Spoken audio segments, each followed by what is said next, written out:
Bem-vindo à 207ª edição do programa Pedindo Luz. O tema hoje é escapatória. As pessoas têm a tendência de procurar sempre uma rota de fuga, uma saída segura, uma escapatória, quando se deparam com um problema na vida. Acontece assim em vida e podemos ver na Bíblia que também acontece assim após a morte. Infelizmente, a maior parte das pessoas partem deste mundo perdidas.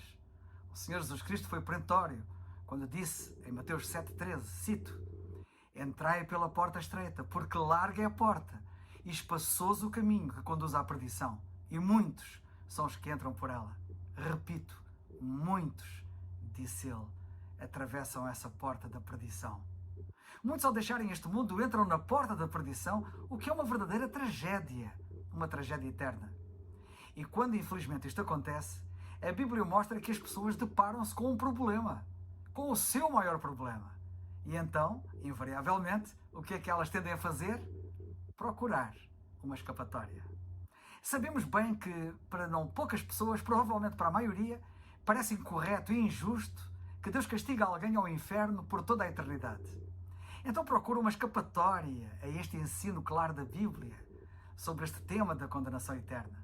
Racionalizam muito mesmo, procurando uma escapatória para esta realidade. Estas pessoas lembram-nos o que o Senhor Jesus Cristo contou sobre um homem rico que, quando morreu, abriu os olhos no tormento, no inferno, e implorou que Lázaro, que estava a salvo e que ele via ao longe, fosse enviado de volta à terra para advertir os seus 5 irmãos, ainda neste mundo, a fim de eles não irem também para aquele tormento, para aquele lugar de tormento. Lemos isso no Evangelho de Lucas, no capítulo 16 e versículo 28. Muitas vezes é argumentado que este homem se terá arrependido face a esta sua atitude de querer, no seu dizer, que os seus irmãos se salvassem e não fossem para aquele terrível lugar em que ele se encontrava. Perante isto, argumentam que só um Deus monstruoso se recusaria a libertar um homem assim.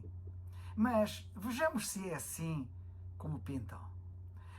Quando nós comparamos Escritura com a Escritura, que é assim que se entende o significado do que a Bíblia diz, queremos no contrário daquele argumento, especialmente quando comparamos os tormentos do inferno com os tormentos que advirão ao mundo nos tempos do fim, num período denominado pela Bíblia de grande tribulação, no qual Deus irá julgar implacavelmente os habitantes da terra. Há muitas maneiras de mostrar que a grande tribulação será um verdadeiro inferno aqui na terra, nessa altura, mas talvez a mais simples seja encontrada quando lemos que naqueles dias, cito, os homens buscarão a morte e não a acharão. Apocalipse 9,6. Que imagem do inferno!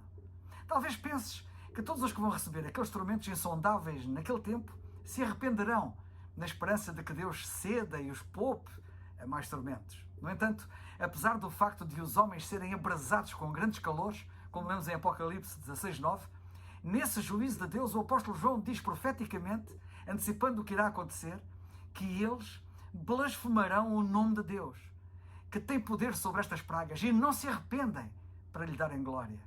Vemos isso nos versículos 9 e 11. À luz de tudo isto, vemos claramente, afinal, que o pedido do homem rico para que Lázaro fosse avisar os seus 5 irmãos não era uma indicação de arrependimento sincero da sua parte. Longe disso. Como muitos homens encarcerados, ele estava à procura de uma escapatória à sua condenação. Pensa bem no assunto, que também entenderás facilmente como eu. Nota bem o seguinte: se Lázaro fosse enviado dos mortos à terra, como ele queria, para avisar os seus 5 irmãos, a fim destes se salvarem do inferno, ele poderia depois argumentar com Deus, dizendo que ele próprio nunca beneficiara de uma tal advertência sobrenatural como os irmãos tiveram, tornando assim a sua própria condenação uma condenação injusta da parte de Deus. Porém, Deus, sabiamente, não se deu ao seu engenho ardiloso para escapar. Quem cai no inferno, toma bem atenção, não tem escape possível do inferno. Junta agora tudo isto e uma imagem mais precisa do inferno ficará diante dos teus olhos de forma nítida. O inferno não está cheio de lamentos de arrependimento aos quais Deus faz ouvidos surdos ou mocos e insensíveis, fazendo assim com que Deus fosse um Deus injusto. Como a descrição da grande tribulação que citei mostra, o ar está totalmente impregnado do som de blasfémia, expressa por homens que estão eternamente convencidos de que Deus está errado e que eles não deveriam estar ali. Naquele dia, todo o engenho humano para escapar não surtirá efeito. Ninguém encontrará escapatória. Por que não fugir da ira futura encontrando a única escapatória oferecida na salvação que há pela fé em Cristo, como apresenta a Bíblia, a palavra de Deus? Aliás, não foi para a Bíblia, como tu e eu, que foram remetidos os 5 irmãos daquele homem? Felizmente, tu que me escutas neste momento, não tens necessidade de ir parar ao inferno.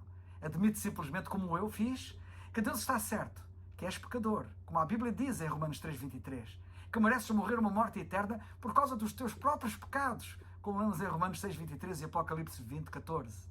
Mas que Cristo morreu pelos mesmos, para te poupar, a ti e a mim, à morte eterna. Como indica claramente a Bíblia, vê a escapatória que Deus te oferece, quando Ele diz na sua palavra, crê no Senhor Jesus Cristo e serás salvo. Atos 16:31. É o farol que